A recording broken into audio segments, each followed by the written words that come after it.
Science and Technology Part 2, 10th Standard, and the second chapter, Life Processes.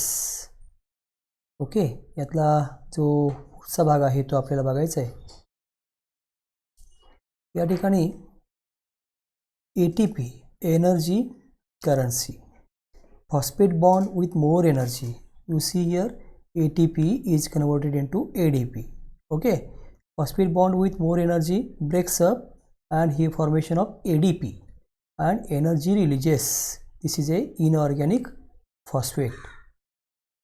Now if there is a insufficient amount of carbohydrate in body due to exceptional condition like fasting and hunger, किंवा उपासमार होते आपल्या शरीरामध्ये किंवा उपोषण होतं, अशा वेळेला आपल्या शरीरामध्ये कार्बोहायड्रेटची कमतरता असते. मग अशा वेळेला काय केलं जातं बरं?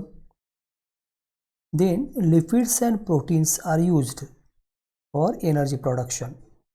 In case of lipids, they are converted into fatty acids. Lipids convert into fatty acids आणि proteins convert into amino acids. आता हे जे fatty acids आहेत आणि हे जे amino acids आहेत, again used to convert into acetyl coenzyme and energy is obtained through complete oxidation of acetyl CoA. acetyl CoA तयार होतं fatty acid आणि amino acid पासून. ॲसिटिल CoA आणि ॲसिटिल CoA याचं ऑक्सिडेशन होतं आणि एनर्जी तयार होते. आता ही जी प्रोसेस आहे याला काय म्हणतात? This is a Krebs cycle. Okay, and all this process going on in the cell organelle mitochondria. Okay, now you read the introduction of scientist and study well. Afterwards, process of energy production through aerobic respiration of carbohydrate, protein and fat.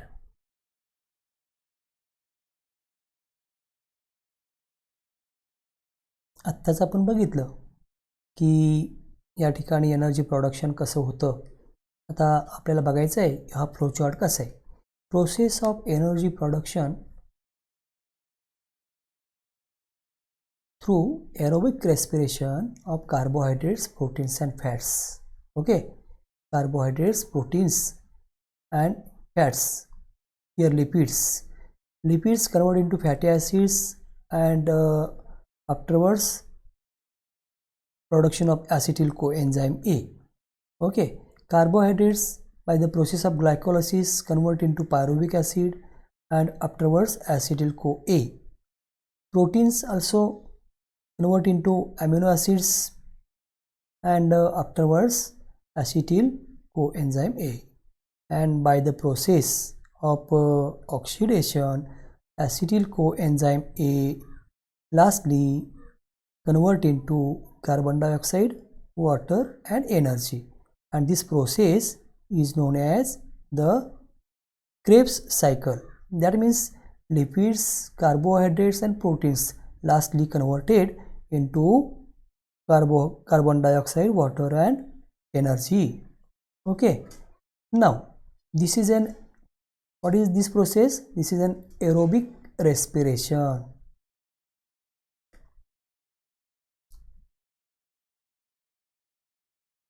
Aerobic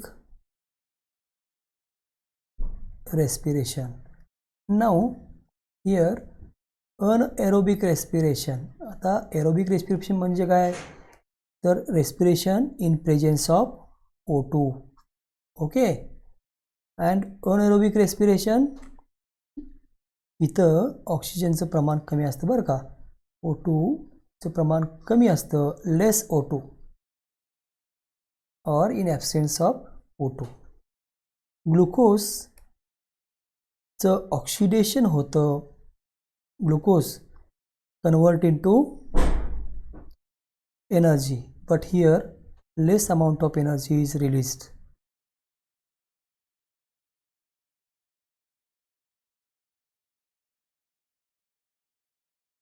Now you see here, in case of anaerobic respiration in living organisms or cells, glucose by the process of glycolysis convert into pyruvic acid. You see here pyruvic acid, pyruvic acid, pyruvic acid. आता हे जे pyruvic acid आहे याचं fermentation होतं बरं का, fermentation in absence of oxidation fermentation process takes place. आणि मग काय काय तयार होतं बरं, अल्कोहोल तयार होतं किंवा लॅक्टिक ॲसिड तयार होतं किंवा different products just like A vinegar and vitamins etcetera. आता हे जे होतं फर्मेंटेशन प्रोसेसमधून अल्कोहोल तयार होण्याची प्रक्रिया ईस्टमध्ये घडते. आता ही जी पायरुविक ॲसिडपासून फर्मेंटेशन प्रोसेसने व्हिनेगर तयार होण्याची क्रिया कुठं होते, व्हेरियस मायक्रोब्समध्ये होते. आणि फर्मेंटेशन प्रोसेसमध्ये आणि pyruvic acid convert into lactic acid in erythrocytes and muscle cells. आता इरेथ्रोसाइट्स म्हणजे काय, तर तांबड्या रक्तपेशी आणि स्नायू पेशी यांच्यामध्ये ही प्रोसेस आपल्याला बघायला मिळते. Okay, now energy production in micro organisms through anaerobic respiration. Anaerobic respiration in absence of respiration process takes place in absence of oxygen, but here less amount of energy releases. Some organism cannot live in presence of oxygen. काही सजीव हे ऑक्सिजनच्या सानिध्यामध्ये जगू शकत नाहीत. Example many bacteria. Such living organisms have to perform anaerobic respiration. आता हे जे मायक्रोब्स आहेत हे अनएरोबिक रेस्पिरेशन करतात आणि त्यापासून एनर्जी तयार करतात. Glycolysis and fermentation are two steps of anaerobic respiration. Anaerobic रेस्पिरेशनच्या दोन महत्त्वाच्या स्टेप कुठल्या बरं बघा, लक्षात ठेवा. Glycolysis and fermentation. Glycolysis and fermentation, two steps of anaerobic respiration.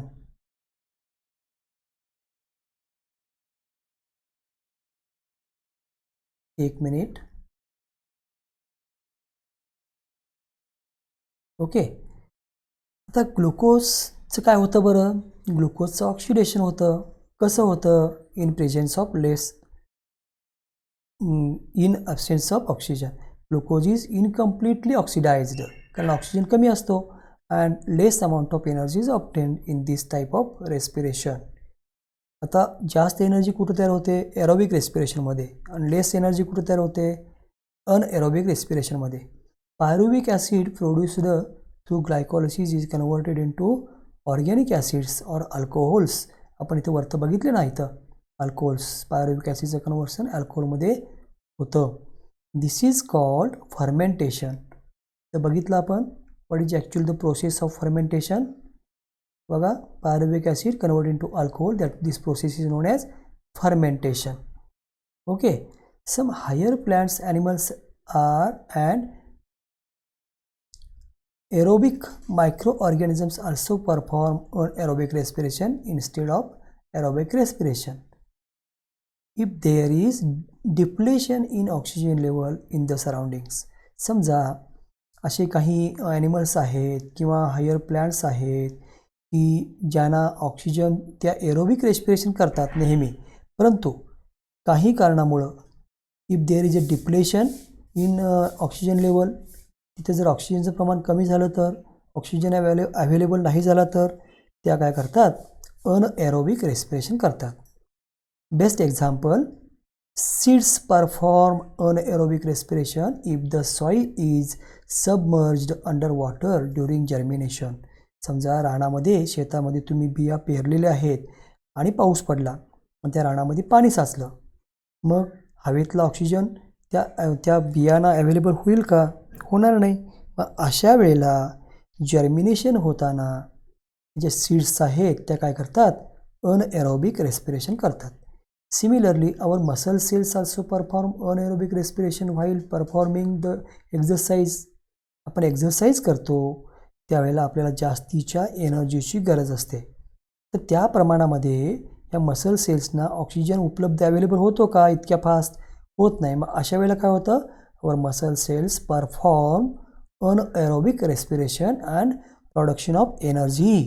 Okay, due to this less amount of energy is produced in our body and lactic acid accumulate due to which we feel tired. आणि मग अशा वेळेला lactic acid तयार होतं आणि आपल्याला थकवा येतो. Which type of cellular respiration performs complete oxidation of glucose? Aerobic respiration. Some questions for you. Okay, now which cell organelle is necessary for complete oxidation of glucose? Complete oxidation of glucose, cell organelle, mitochondria. Here the answer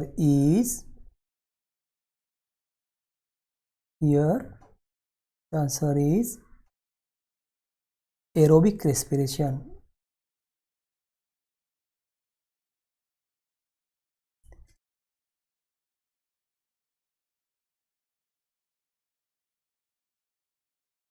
And here mitochondria.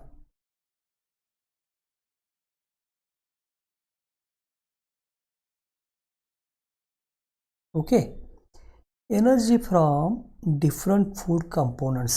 आता आपण एकच प्रकारचं अन्न खातो का? तर नाही खात. वेगवेगळ्या प्रकारचं अन्न खातो आपण, बरोबर आहे का? काही लोक शाकाहारी असतात तर काही मांसाहारी. Some are vegetarian and some are non vegetarian.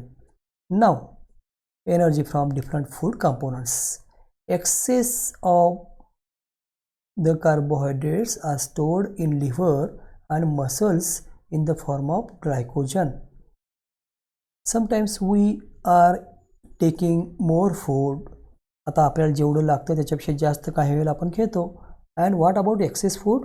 Excess of the carbohydrates are stored in liver and muscles in the form of glycogen. What is the source of proteins? प्रोटीन्सचा सोर्स काय? प्रोटीन्स तुम्हाला कशापासून मिळतात? What is the source of protein? What are they made up of? आता हे protein तयार कशापासून झालेले आहेत? The question for you. Proteins are the macromolecules formed by bonding together many amino acids. आता जो प्रश्न तुम्हाला विचारला ना त्याचं हे उत्तर आहे. Proteins are the macromolecules. हे थोडे मोठे मॉलिक्युल्स आहेत. कशापासून बनलेले असतात? ॲमिनो ॲसिड्सपासून बनलेले असतात. Proteins of animal origin are called a first class protein. प्राणीजन्य पदार्थापासून जे प्रोटीन्स मिळतात, बरोबर आहे का, त्याला आपण फर्स्ट क्लास प्रोटीन्स असं म्हणतो. We get 4 kilo calories of energy per gram of protein. एका ग्रॅम प्रोटीनपासून आपल्याला 4 किलो कॅलरी इतकी एनर्जी मिळते. Amino acids are obtained after digestion of proteins.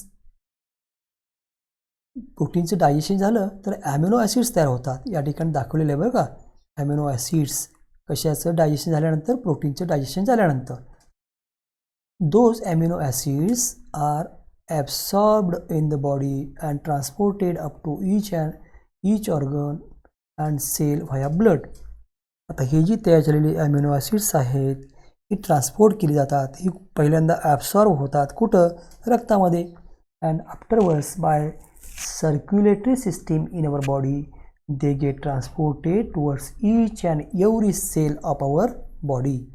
From these amino acids organs and cell produce various proteins.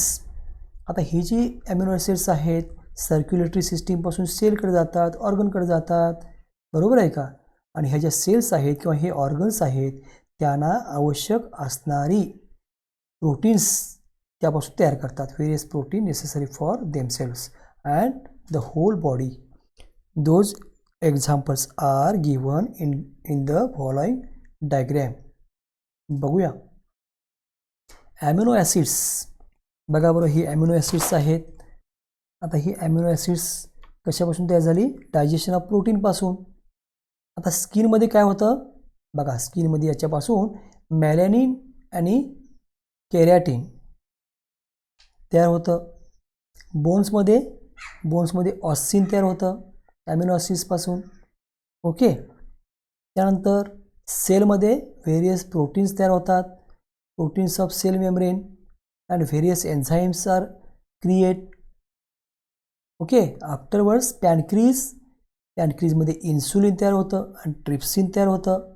Most important enzymes are here. They are two most important enzymes, insulin and trypsin. हे कशापासून? Amino ॲसिडपासून.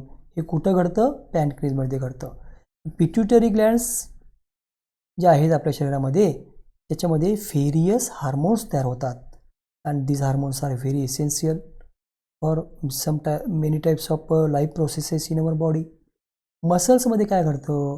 मसल्समध्ये ही जी amino acids आहेत प्रोटीनपासून तयार झालेले amino acids मसल्समध्ये जे असतात त्यापासून काय तयार होतं? तर त्यापासून actin and myosin flexible proteins तयार होतात. And very essential to make a movement of our muscles. And blood, what is the function of blood? In blood, amino acids convert into hemoglobin and antibodies. Hemoglobin आणि antibodies तयार होतात. Antibodies are very essential for our immune system. रोगप्रतिकार शक्ती आपल्याला शरीरामध्ये असते. Antibodies most important. Hemoglobin to transport oxygen to the body. Okay, ऑक्सिजनचं transportation करण्यासाठी haemoglobin आवश्यक आहे. तर अशा प्रकारे हे जे ॲमिनो ॲसिड्स आहेत हे आपल्या शरीराच्या सेलमध्ये किंवा वेगवेगळ्या ऑर्गनमध्ये वेगवेगळ्या प्रकारचं कार्य करत असतात. Excess of amino acids obtain from proteins are not stored in the body. They are broken down and the ammonia formed is eliminated out of the body.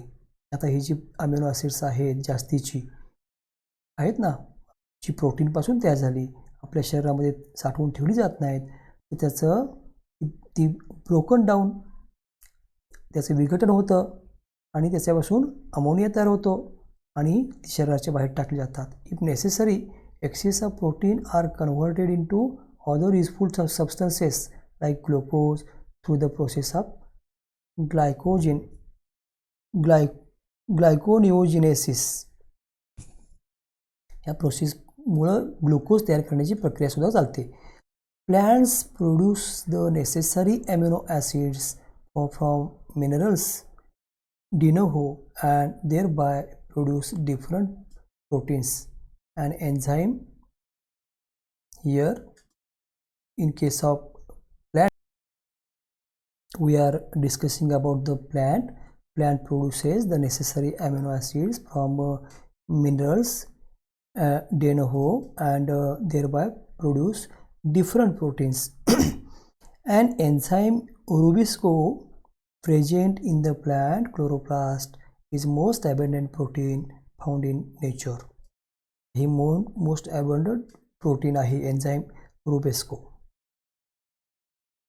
Now the next part. Can you recall from where do we obtain the lipids? आता ही lipids आपल्याला कुठून मिळतात? The substances formed by specific chemical bond between fatty acids and alcohols are called lipids. Lipids तयार कशापासून होतं बघा. How to produce lipid in our body? आता lipid कशाला म्हणायचं? The substances formed by specific chemical bond between fatty acids and alcohols are called as lipids. जे fatty acids आणि alcohol यांच्यामध्ये एक प्रकारचा केमिकल बॉन्ड तयार होतो आणि त्यापासून ही लिपिड्स तयार होतात. तर लिपिडचं डायजेशन होतं का? होतं. Digestion of lipids consumed by us is nothing but their conversion into fatty acids and alcohols. लिपिडचं डायजेशन होतं म्हणजे काय तयार होतं? फॅटी ॲसिड्स आणि अल्कोहोल्स तयार होतात. Fatty acids are absorb up and distributed everywhere within the body. Fatty acids absorb केले जातात बरं का आणि ते डिस्ट्रीब्यूट होतात संपूर्ण शरीरामध्ये. From those fatty acids different cells produce various substances necessary to themselves. आणि या फॅटी ॲसिड्स मी तुम्हाला सांगितलं की लिपिड्सचं डायजेशन होतं, फॅटी ॲसिड्स तयार होतात. फॅटी ॲसिड्स ॲब्सॉर्ब होतात शरीरामध्ये आणि ते सर्क्युलेट होतात, डिस्ट्रीब्यूट होतात सगळ्या बॉडीमध्ये आणि या फॅटी ॲसिड्सपासून वेगवेगळ्या प्रकारच्या सेल्स काय करतात, काही पदार्थ तयार करतात, त्यांना आवश्यक असणारे पदार्थ तयार करतात. For example the molecules called as phospholipids which are essential for producing plasma membrane. बघा बरं, फॅटी ॲसिड्सपासून सेलनी काय तयार केलं, फॉस्फोलिपिड तयार केलं आणि हे कशासाठी आवश्यक आहे, plasma membrane are formed from fatty acids. Besides fatty acids are used for producing hormones like progesterone, oestrogen, testosterone, aldosterone et cetera. आता या फॅटी ॲसिड्सपासून अशी काही हार्मोन्स देखील तयार होतात.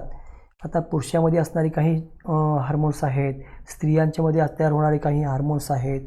आता टेस्टोस्टेरॉन ही पुरुषामध्ये तयार होणारा हार्मोन आहे, ठीक आहे. तर ही हार्मोन्स आहेत, ही हार्मोन्स तयार करण्याचं कामसुद्धा या फॅटी ॲसिड्सपासून होतं.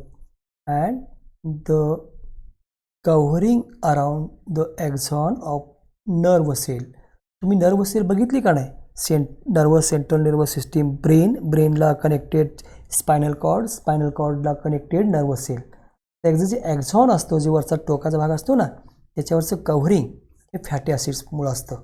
We get 9 kilo calorie of energy per gram of lipid. आता आपण मगाशीच बघितलं की प्रोटीन मुळं कसं किती एनर्जी मिळते, 4 kilo calorie energy per gram of proteins. आणि इथं आपण बघतोय की 9 kilo calorie of energy per gram of lipid. जी लिपिडपासून मिळणारी एनर्जी जास्त आहे. Excess of lipids are stored in adipose connective tissue in body. आता एक्सेस जो लिपिड आहे ना, ते साठवून ठेवलं जातं कुठं, तर ॲडिपोज कनेक्टिव्ह टिश्यूमध्ये.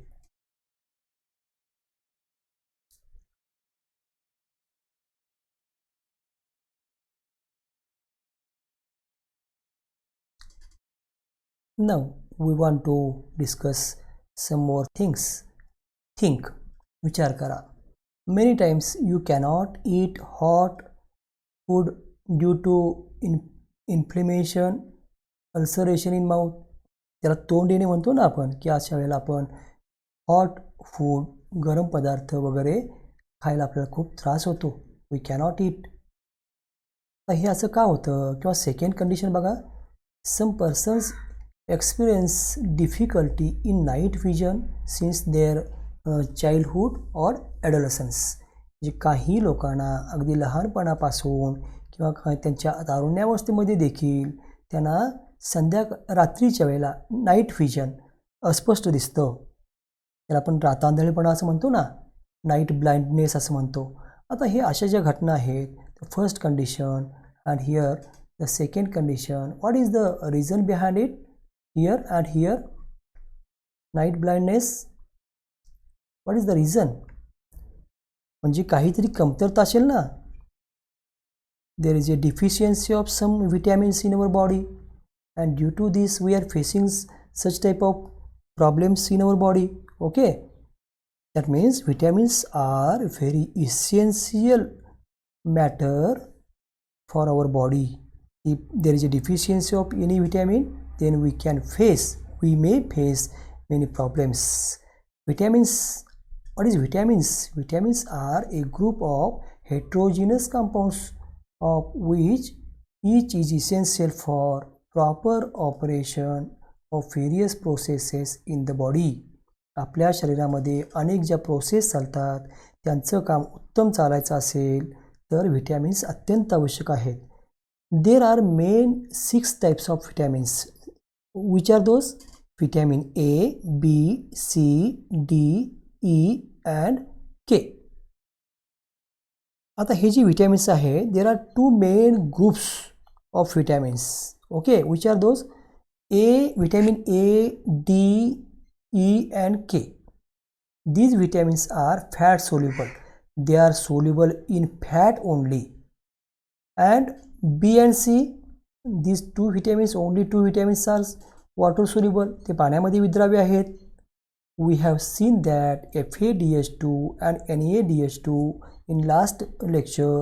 These two are produced in the processes like glycolysis and Krebs cycle. Vitamins like riboflavin and nicotinamide respectively are necessary for their production. आता क्रेब्स सायकलमध्ये किंवा ग्लायकोलिसिसमध्ये हे पदार्थ तयार होतात FADH2 NADH2 हे आपण याच्यापूर्वीच बघितलं. आता हे जर तयार व्हायचे असतील, आता हे तयार व्हायला पाहिजेत, त्याच्याशिवाय पुढे एनर्जी तयार होत नाही. हे जर तयार व्हायचे असतील तर त्यासाठी व्हिटॅमिनची गरज आहे. कुठले व्हिटॅमिन? रायबोफ्लेविन, ज्याला आपण व्हिटॅमिन B2 असं म्हणतो, आणि दुसरं कुठलं? Vitamin B3. Okay, nicotinamide. तर ही दोन व्हिटॅमिन अत्यंत आवश्यक आहेत आणि ती जर असतील तर आपल्याला याचं प्रोडक्शन जे आहे FADH2 आणि NADH2 याचं प्रोडक्शन होऊ शकतं. Now use your brain power. Many times we experience dryness in mouth. तोंडाला कोरड पडते असं आपण म्हणतो. Oral rehydration solution, salt, sugar, water. ORS म्हणतो ना आपण याला, ORS, oral rehydration solution, that is a ORS. त्याच्यामध्ये काय काय असतं? सॉल्ट, शुगर आणि वॉटर असतं. हे घरच्या घरी देखील आपण तयार करू शकतो, होय का नाही? आपण काय करतो? हे ORS घेतो. कधी घेतो? when we are experiencing dryness in mouth or in loose motion, की ज्याला आपलं जुलाब होतात, अशा वेळेला आपण हे ORS घेतो. we sweat during summer and heavy exercise. आपल्याला घाम येतो का नाही? आपण जेव्हा कष्टाचं काम वगैरे करतो अशा वेळेला आपल्याला घाम येतो, शरीराला घाम येतो. ओके, आता हे काय आहे? Deficiency of water in our body. अशा वेळेला ह्या दोन घटना घडतात. डिफिशियन्सी होते, आपल्या शरीरामध्ये पाण्याचं प्रमाण कमी होतं. आता शरीरामध्ये पाणी किती असतं बरं? आपल्या खूप पाणी असतं. खूप म्हणजे किती? There is about 60 to 70% water in our body. आपण म्हणतो का नाही मुलांना, दुसऱ्या मुलांना म्हणतो का नाही आपण, तुझ्या अंगात पाणी लय आहे, अंगात तुझ्या पाणी जास्त आहे? तर ते खरं आहे बरं का. 65 to 70% water in our body. आता प्रत्येक सेलमध्ये सुद्धा पाण्याचं प्रमाण खूप आहे. Each cell contains 70% water.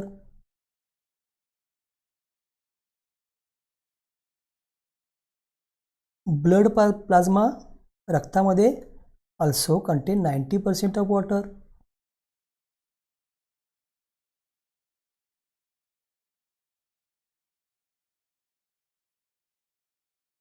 %90 of water in blood plasma. Okay. Functioning of cell and thereby whole body disturbs even if there is a little loss of water from the body. आपल्या शरीरामधून पाण्याचं प्रमाण जर कमी झालं, शरीरातलं पाण्याचं प्रमाण कमी होतं म्हणजे प्रत्येक सेलमधलं पाण्याचं प्रमाण कमी होतं आणि मग त्यामुळे प्रॉब्लेम होतो. Hence water is an essential nutrient. म्हणून पाणी हे अत्यंत आवश्यक आहे. पाण्याशिवाय आपल्याला जगताच येणार नाही, बरोबर आहे का? आणि म्हणून आपल्या तोंडाला काय होतं की कोरड पडते. We experience a dryness in mouth. Okay, and therefore we are taking ORS solution, or when we are doing very hard work, then we sweat during summer season, or when we are doing very hard work or hard heavy exercise, at that time also we need water. Our body needs water. Functioning of cell and thereby whole body disturbs even if there is a little loss of water from the body. Hence, water is an essential nutrient. Along with all above mentioned nutrients, fibers are also essential nutrient.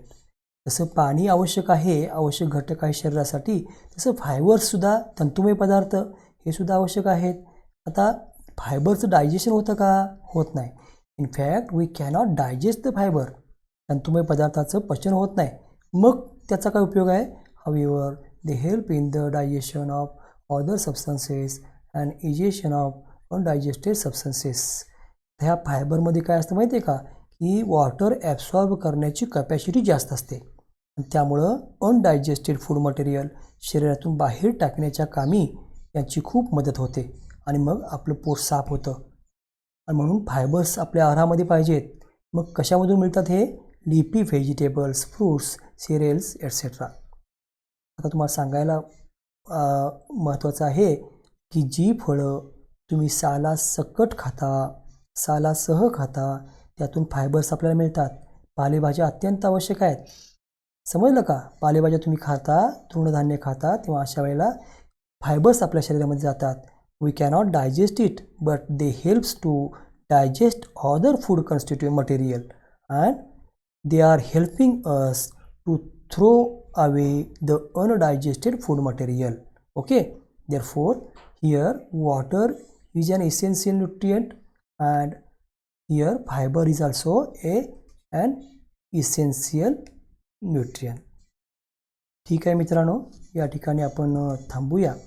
Next लेक्चरला आपल्याला एका महत्त्वाच्या विषयावरती चर्चा करायची आहे, म्हणजे sale division, ज्याला आपण काय म्हणतो की पेशी विभाजन असं म्हणतो, बरं का. ठीक आहे, थँक्यू.